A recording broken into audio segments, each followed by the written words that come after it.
Toxic multi nodular goitre का मतलब ये है कि जो आपका थायराइड ग्लैंड है, ये थायराइड ग्लैंड है फर्ज किया, इसमें से कुछ ये वाला पैच इसका नोड्यूल बन गया, इसका ये पैच का नोड्यूल बन गया। नोड्यूल का मतलब है थोड़ा सा मैस, हार्ड मैस बन गया।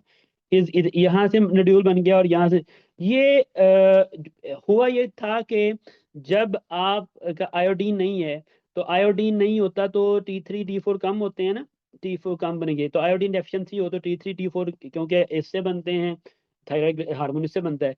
तो जब ये कम होगा तो ये कंटिन्यूअस आपके पिट्यूटरी को स्टिमुलेट करेगा, वो TSH प्रोड्यूस करेगा। TSH जो है वो कंटिन्यूअस इससे स्टिमुलेट करेगा जो है आपके जो ग्लैंड है, थायराइड ग्लैंड।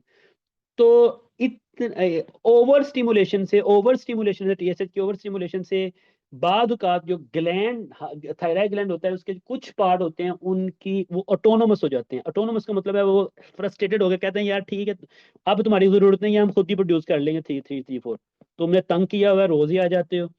तो असल तो यहाँ थे आयोडीन नहीं थी, तो आयोडीन ना होने की वजह से T3 T4 कम बन रहा था, और वो पिट्यूटरी को फीडबैक देने से TSH ज्यादा प्रोड्यूस हो रहा था। TSH जो है वो ओवर स्टिमुलेट कर रहा था आपके थायराइड ग्लैंड को। तो आपके कुछ पार्ट जो थायराइड ग्लैंड के हैं वो ऑटोनोमस हो गए, उन्होंने कहा भाई तुम छोड़ो, अब हम खुद ही फैक्ट्री लगा लेते हैं। तो वो T3 और T4 प्रोड्यूस करते जा रहे हैं।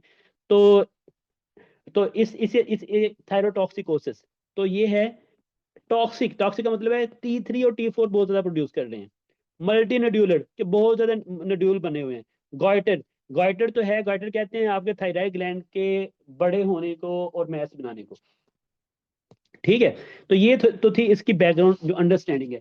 बाकी इसमें होता क्या है, वो कहता है कि auto immune thyroid hormone production autonomous, खुद ब खुद produce, multi multiple hyper functioning nodule होते हैं जो कि मल्टी नोड्यूलर गाइटर में होते हैं। और फिर वो T3 T4 का लेवल बहुत ज्यादा होता है, थायरोटॉक्सिकोसिस को, थायरोटॉक्सिकोसिस इसको कह रहा है वो।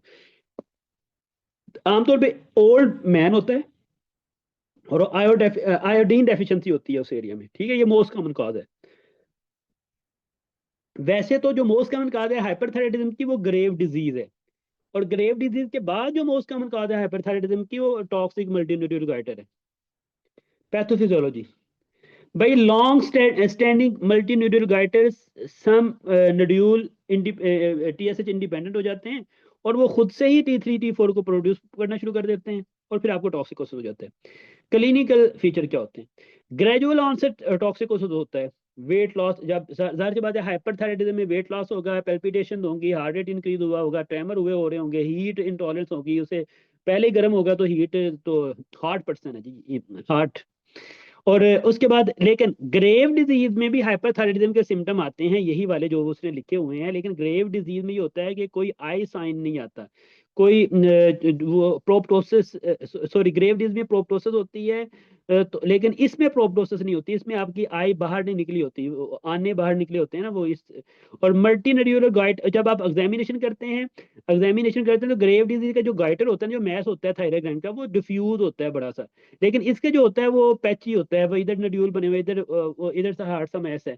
तो एग्जामिनेशन करने पे आपको मल्टी नोड्यूल गाइटर एग्जाम पे ये नजर आएंगे। ये तो हो गया उसकी प्रेजेंटेशन। फिर ये है कि इन्वेस्टिगेशन आपने क्या करनी है। बेस्ट इनिशियल टेस्ट आपने हमेशा TSH ही रखना होता है। फिर जो वो कम है तो T4 करवाते हैं, वो ज्यादा है तो फिर हमने बताया था हम उसकी देखते हैं कि उसको कोई आई के साइन तो नहीं आ रहे। अगर आई के साइन ना आ रहे हो तो फिर आप रेडियो, अभी आप पढ़ के आए हैं अभी, फिर आप रेडियो आयोडीन अपटेक स्कैन करते हैं, radio active iodine Uptake scan करते हैं। और उसमें अगर डिफ्यूज अपटेक हो ज्यादा तो वो ग्रेव डिजीज होता है, अगर उसमें पैची अपटेक ज्यादा हो तो वो आपका टॉक्सिक जो है, वो टॉक्सिक मल्टीन्यूट्रियल गाइटर होता है। ये भी हमने पढ़ा किया था। अगर डिफ्यूज अपटेक हो तो ग्रेव डिजीज है। अगर रेडियो एक्टिव आयोडीन का अपटेक ना हो तो फिर थायराइडाइटिस था, अभी पढ़ के आए हैं।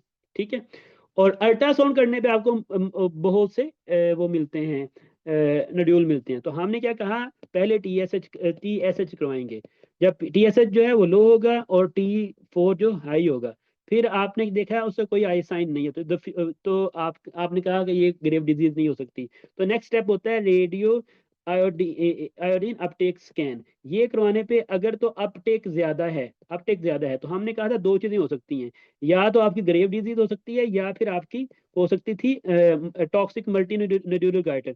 अगर तो अपटेक जो है वो यूनिफॉर्मली ज्यादा है तो फिर वो ग्रेव डिजीज है। अगर वो नड्यूलर अपटेक ज्यादा हुआ है आयोडीन का तो वो फिर टॉक्सिक मल्टीन्यूरोगाइटर है। अगर अपटेक कम है तो फिर दो काज हो सकती थी, फिर आपने थायराइडाइटिस हो सकता था। थायराइडाइटिस में सही तरह लिख नहीं रहा इसलिए कि टाइम कम है। और थायराइड डाइट, थाई टी टी नहीं, थायराइड डाइट, सॉरी, थायराइडाइटिस इसमें जो है वो आपका। और दूसरा था जो आपकी एक्सोजिनस जो है वो एक्सोजिनस T4 ले रहे थे या T4 ले रहे थे, ठीक है। तो ये था, सॉरी मेरी चार्जिंग कम है तो मैं चार्जिंग पे लगा लूँ। तो ये अभी हमने किया था। तो तो इसको हमने डायग्नोसिस कर लिया। एंड पे आपने अल्ट्रासाउंड करना होता है, नेक अल्ट्रासाउंड। तो नेक अल्ट्रासाउंड करने पे आपको मल्टीपल नड्यूल मिल रहे हैं। कॉम्प्लिकेशन क्या होती है? कॉम्प्लिकेशन ये होती है एट्रियल फिब्रिलेशन के, उसका हार्ट रेट ज्यादा हुआ पड़ा है। और ये आमतौर पे एल्डरली पर्सन में एट्रियल फिब्रिलेशन से हार्ट फेलियर हो सकता है। और अब है ट्रीटमेंट जो है टॉक्सिक मल्टीनोडल गाइडर की, वो रेडियो एक्टिव आयोडीन एब्लेशन है। ये फर्स्ट लाइन ट्रीटमेंट है, ठीक है, और डेफिनेटिव थेरेपी है।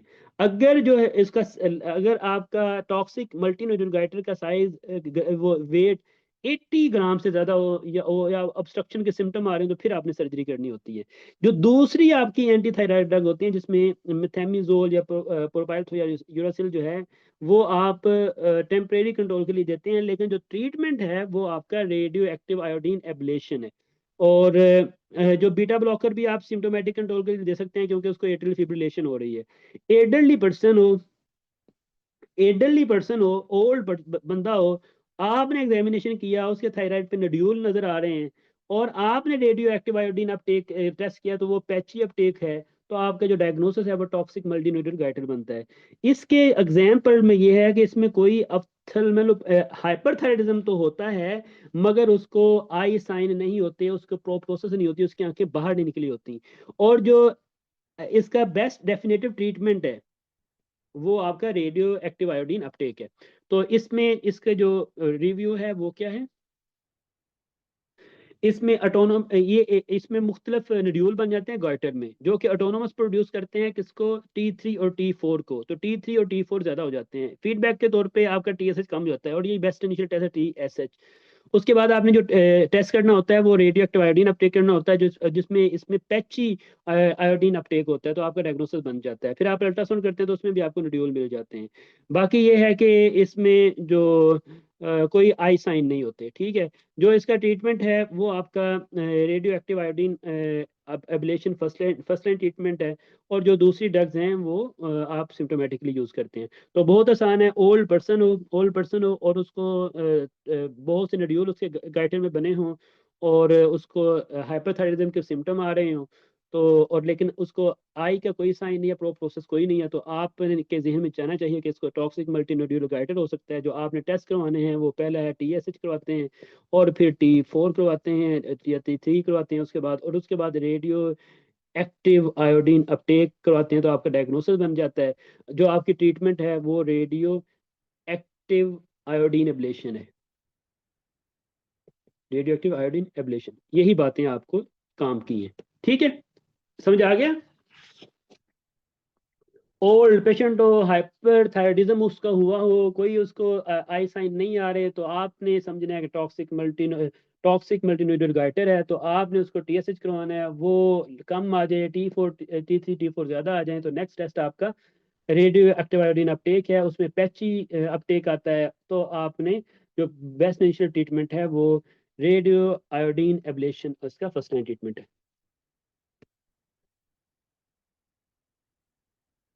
जो चर्सियों के अलावा सब आंसर कर दें प्लीज। बाकी जो ये जो हाइपरथायराइडिज्म की ड्रग्स हैं वो तो आपको पता ही है, वो बीटा ब्लॉकर और मिथामिजोल आप देते ही हैं। लेकिन वो इसका जो डेफिनेटिव ट्रीटमेंट है वो रेडियो एक्टिव आयोडीन एब्लेशन है। चलें जी, जबरदस्त हो गया। भैया आपको तो समझ आ गई।